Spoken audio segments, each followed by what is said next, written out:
It's a Christmas time now.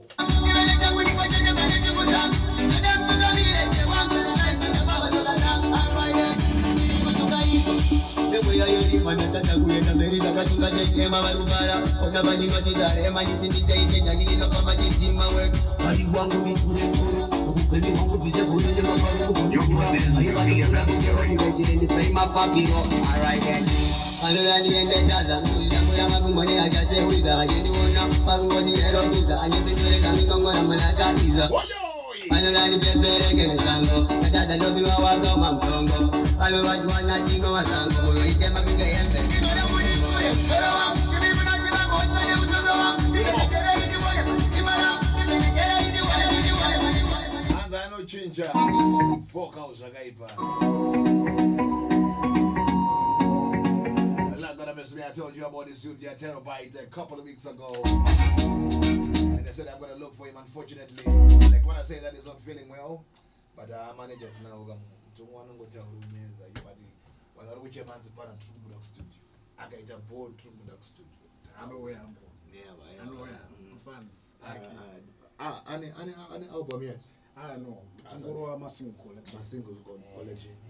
Kana azito mbiri vanhu vamutambira tozorwachi album. But album runda kuti mbiri.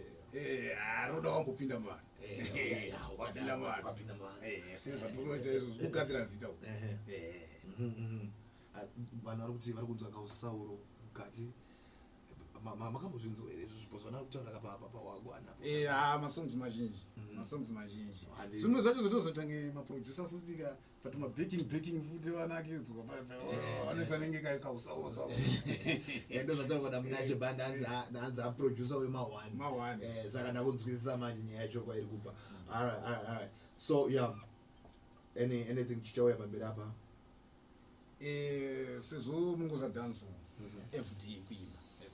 Uchimba chinyowani uchita sei tero ndo zvaagarare titone hobo masongs ake amwe acho achabuda pamberi.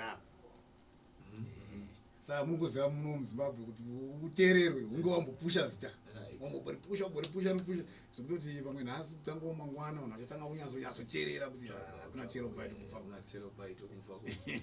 Vamwe vachichema kuti hanzi shareness basa raouter kid yanzi wish him a speedy recovery. Yeah, this is good, man. Getting from people who are listening right now. But which I true to I'm coming and apole because when the chairman and I'm there, I'm not going to go to studio. Now goes again as not say as not quite sakuya, but music again on kapa. Music yake SoundCloud iriko, YouTube iriko. Yeah, my online musical platforms mazhinji apo anomedu WhatsApp imomo tungomhanyaona chingomhanyaona tiri WhatsApp warriors tungomhanyaona tiri saka pa vanotsvaka vanotapa Terrobyte vanovaona music yake seva Mr. Producer mune rhythm ramukuti gadziriro here pamberi apa paChristmas kaiti unoda maChristmas books.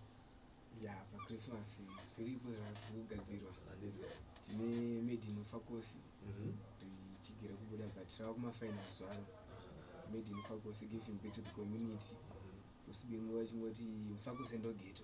Nditi banze mutoro wangu majuni that's my number out form pians tell ma1 in the areas thank you for the support. Man, see saka number because that's how we want to wish him a speedy recovery. Saka tuda number dzekutombata timbotaura naye. Yeah, so far number iripo yekuti vambate vari kungoshandisa yambo inoita mene zvakangoita foni yake +263 772 112 949. Again ndodzongorora toitirawo vamwe vasingazivi tashandisa code 0772 112 949. Again +263 772 112 949. mazvinzi kadiwa munobata chikomana atera kuti munzwe kuti nyaya dzedu dziri kufamba sei kozitovawe kure email bingomotors@gmail.com. bingomotors@gmail.com. Music atinopa kana 50 music munogovera Insane. Yeah, man, it's all about Zifm, so your my station, your station, with host the most, the fabulous Commander Ibn, as we are discussing about the singles collection of the 1 terabyte Zen, and I've got his manager and his producer in the building right about now. See, language managers, I didn't go back to the but, yeah, my channel, once again.